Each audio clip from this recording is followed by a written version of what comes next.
Hello and welcome to the video. This is everything that I watched this month, April 2025. I started off the month by rewatching Wes Anderson's The French Dispatch. The French Dispatch follows several different newspaper stories that range from student riots, an artist sentenced to life in prison, and a kidnapping resolved by food.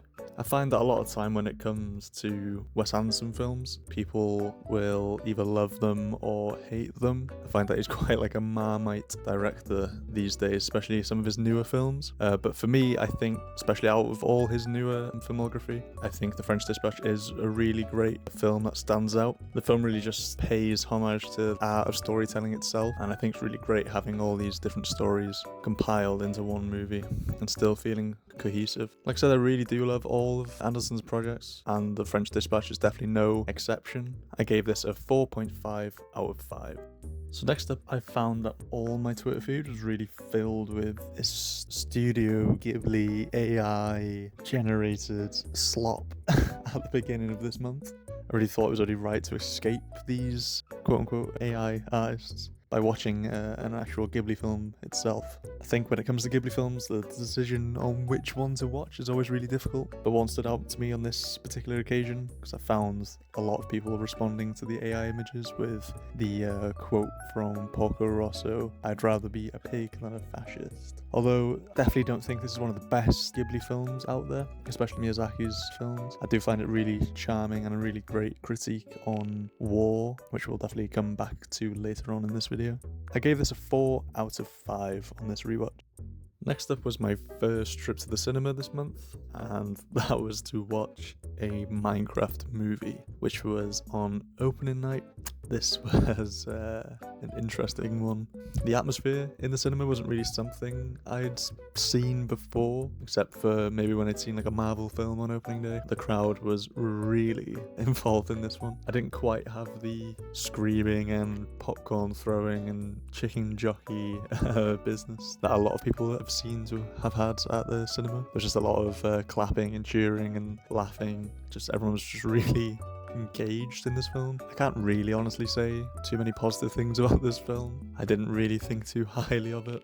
I definitely thought the adaptation of the Minecraft mobs and environment into this live action like CG format was really well done. I thought it was quite well adapted. Sadly, I think for me personally, that's all this film really had going for. I definitely grew up playing a lot of Minecraft, definitely one of my most played games of all time, but this movie just didn't really land for me, especially how it seems to be landing for a lot of other people. I don't know, maybe I'm just a bit more out of the loop. I don't know. I suppose that is the argument that this is a kid's film, but at the end of the day, I think it's hard to just accept that, since I think there's a lot of great kids films out there. The one that really comes to mind from recent years is Puss in Boots: The Last Wish, just to name one. But yeah, I wasn't really a huge fan of this. I gave this a 2 out of 5, and saying that out loud really does feel a little bit too generous.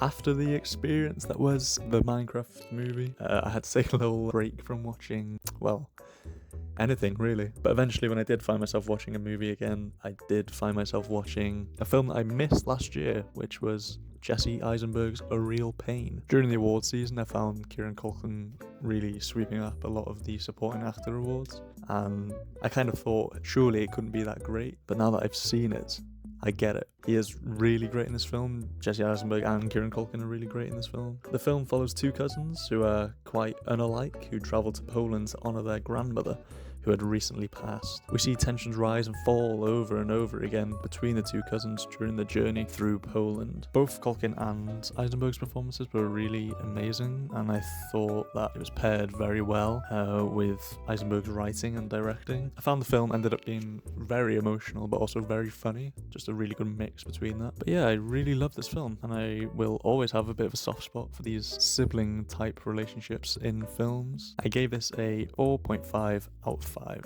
So next up, I actually watched Star Kids' production of Cinderella's Castle on YouTube. Now, I really don't have much experience watching theatre, so I don't really know what I'm particularly looking for, and I actually haven't seen much from Star Kids. The only other project that I've actually seen from them is Nerdy Prudes Must Die, which I actually really enjoyed, which is what brought me back to watching their newest production. So when it comes to Cinderella's Castle, I would have to say that I definitely enjoyed it a little bit less than Nerdy Prudes, but it was still a really great time. So Cinderella's castle is Starkid's darker take on the classic Cinderella story. The production is accompanied by some really great and funny stage actors and some really, really impressive puppetry. But yeah, I've really looked forward to whatever Starkid is up to next, and I'm definitely interested in going back and watching some of their older productions. So next up, I returned to the cinema and I watched Ryan Coogler's newest film, which was Sinners. The film follows two twin brothers, both played by Michael B. Jordan, returning to their hometown where they open a juke joint.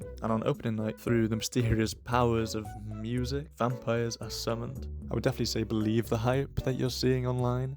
This movie is really, really special. If you haven't seen this yet and do have the opportunity to go and watch it in a cinema, I would highly, highly recommend that. I didn't get the opportunity to watch it in IMAX, but if that opportunity does present itself, I would definitely be interested in going back and watching that again. So the first half of the film kind of focuses more on character development and introducing us to the twins and their cousin. The first half of the film really feels like a slow burn drama, but this then bleeds into the second half as a gory vampire survival film. I really thought all this was great. The performances are really, really special. But what really stood out to me was Ludwig Göransson's score. I really do think that Göransson is one of the best active composers that we have, especially when you look back on his current track record of film scores. This was easily one of the best films I've seen this year so far, and I think it'll stay in that spot for at least a few more months.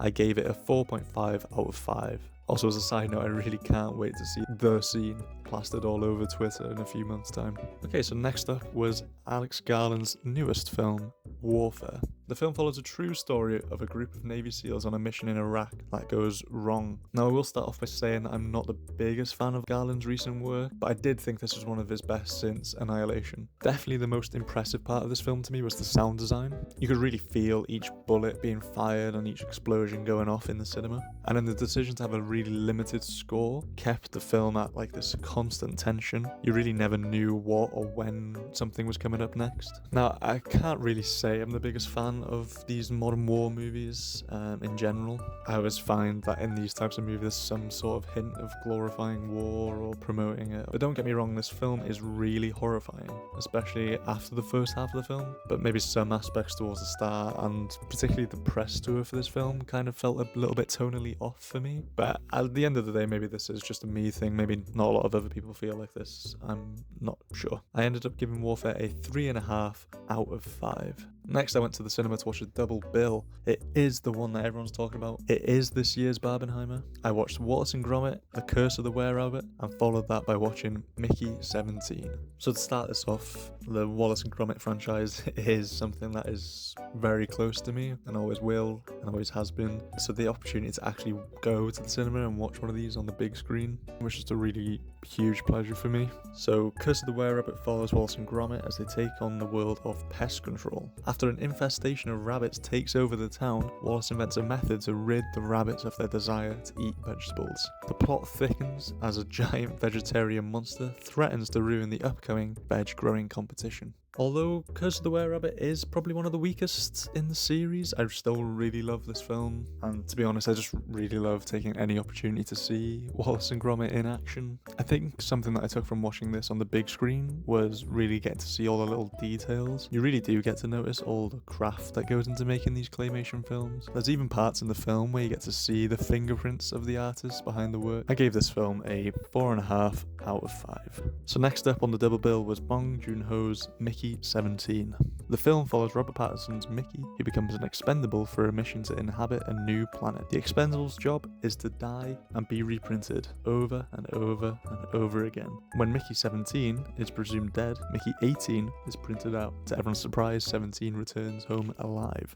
I really had a good time watching this film. What's not to love? You got Bong Joon-ho, sci-fi, Robert Pattinson playing a weird role, doing a funny voice, a cast filled with talented actors. Although all these things do sound great, I do think, similar to Curse of the Were-Rabbit. Sorry, I was just looking for any connection I could get, really. This might be one of the weakest films from Bong Joon-ho that I've seen. This film has similar anti-capitalist commentary and social commentary as other Bong Joon-ho films, but this one definitely feels a bit more in your face compared to the more subtle and clever writing in his other project. But like I said, this still was a great watch and I would highly recommend it. I gave this a 4 out of 5. Then I ended the month by watching Louis Theroux's latest documentary, The Settlers. The documentary follows Theroux's return to the West Bank after 14 years to interview the growing number of nationalist Israeli settlers and oppressed Palestinians. Theroux's unique and impressive interviewing technique of really letting the interviewee continue speaking to get all their thoughts out rather than interrupting them with more questions really resulted in some shocking moments in this documentary. It wasn't the fact that I thought it was shocking that Israeli settlers would have this sort of mindset. It was just more the fact that I found it shocking that they were willing to say these things knowing it was going to be broadcasted. Theroux really shows how the settlers think of Palestinians and Palestinian land, which I think will be a much needed eye-opener for a lot of people out there. And I really was, once again, shocked that the BBC allowed this to be broadcasted, given their previous more pro-Israeli coverage of the genocide of Palestinians. This documentary is a really impressive piece of journalism from Theroux and his team. If you take time out of your day to watch anything that I've mentioned in this video, please go watch this documentary. It'll just take 60 minutes of your time. I think this is really important. And that is everything that I watched this month. I am also watching Seth Rogen's The Studio, but I'll talk more about that once the series is wrapped up.